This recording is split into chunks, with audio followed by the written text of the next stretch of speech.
दिल्ली के जंतर मंतर पर लगातार महिला पहलवानों का धरना प्रदर्शन जारी है। मांग है ब्रजभूषण शरण सिंह की गिरफ्तारी की। सुप्रीम कोर्ट का फैसला आया जो कि ब्रजभूषण शरण सिंह के समर्थन में ही था। फाइलें बंद कर दी गई। निचली अदालत या हाई कोर्ट जाने के लिए कहा गया। लेकिन इस बीच सवाल यह है कि आखिर ब्रजभूषण शरण सिंह मामले में पॉक्सो एक्ट और 2 FIR दर्ज होने के बावजूद भी गिरफ्तारी क्यों नहीं हुई, तो ये जानने की कोशिश की गई। सुप्रीम कोर्ट के ही एक बड़े वकील, शानदार बड़े यहाँ पर वकील सामने आए। उन्होंने कुछ बड़े खुलासे किए और साथ ही साथ कुछ बातें रिपोर्ट्स के माध्यम भी सामने आई। दरअसल गैर जमानती और गंभीर होने के कारण गिरफ्तारी की मांग लगातार हो रही है। लेकिन भारतीय दंड संहिता की धारा 41 और सुप्रीम कोर्ट के विभिन्न फैसले में दी गई व्यवस्था में कहा गया है कि यदि अपराध के लिए निर्धारित सजा अधिकतम 7 साल हो तो आरोपी गिरफ्तारी जरूरी नहीं होती। इस पर अरनेश कुमार, सत्येंद्र अंतिम समेत अन्य फैसलों में सुप्रीम कोर्ट ने कहा कि संज्ञेय अपराध के लिए भी अभियुक्त की गिरफ्तारी अनिवार्य नहीं है। ऐसे में अधिकारी गिरफ्तारी तभी जरूरी होती है जबकि जांच अधिकारी को लगे कि गिरफ्तारी होनी चाहिए। याद रहे, नाबालिग की शिकायत पर पहली FIR पॉक्सो अधिनियम के तहत ब्रजभूषण के खिलाफ दर्ज हुई। ब्रजभूषण पर दूसरी FIR में धारा 345, धारा 345 से धारा 345D और धारा 34 भी लगाई गई। बता दें, ब्रजभूषण का केस दिल्ली पुलिस की 7 महिला अधिकारियों के पास है और वे इसकी जांच कर रही हैं।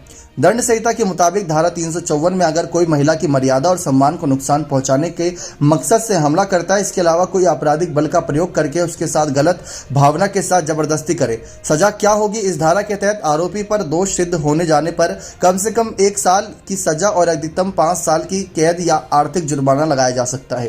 कोर्ट चाहे तो दोनों सजा भी सुना सकता है। यह संज्ञेय अपराध और गैर जमानती होता है। लेकिन अब शर्तें भी जान लीजिए कि किन शर्तों के आधार पर यहाँ पर कहीं ना कहीं ब्रजभूषण शरण सिंह की गिरफ्तारी होती नजर आएगी, जो कि महिला पहलवानों की लगातार मांग है। तो शर्त सबसे बड़ी यही है कि पहले तो कोई पुख्ता सबूत हाथ लग जाए, क्योंकि कौन सच बोल रहा है। एक तरफ ब्रजभूषण शरण सिंह साफ कह रहे हैं कि जो उन पर आरोप लगे उनमें जरा भी सच्चाई नहीं है। दूसरी तरफ महिला पहलवान ये कह रहे हैं कि हमारे साथ ऐसा होता था। कई महिला पहलवान लाकर खड़ी कर देंगी जिनके साथ ऐसा रोज होता था। लेकिन पुलिस जांच में जुटी और सूत्रों के मुताबिक इसमें चश्मदीद गवाह और साथ ही साथ कुछ ऐसे एविडेंस जो टेक्निकल जुड़े हों, जिनकी सच्चाई हो, इलेक्ट्रॉनिक सबूत हो, उनके आधार पर ही पुलिस कुछ आगे कठोर फैसला करेगी। फिर कहीं ना कहीं हिरासत में लिया जा सकता है ब्रजभूषण शरण सिंह को, जो कि सबूत मिलने के बाद होगा। लेकिन मामला 2012, 2013, 2018, 2000 जिस तरीके से 22 का बताया गया, तो अलग अलग सालों का मामला है, अलग अलग जगहों का मामला है। तो वहां पर जाना, सबूत जुटाना थोड़ा मुश्किल काम रहेगा। तो ये समय जाएगा ऐसे मामले पर। लेकिन धरना प्रदर्शन 12-13 दिन बीत चुका है, अभी तक जारी है। तो इस मामले पर आगे देखना रहेगा कि क्या कुछ और फैसले रहते हैं। तो साफ बात है, पहले सबूत जुटाना है, चश्मदीद गवाह तैयार करने हैं, फिर उसके बाद कुछ बड़ी और यहाँ पर जानकारियां हाथ लगानी है। लेकिन 5 साल की अगर सजा होती तो गिरफ्तारी पहले जरूरी नहीं होती।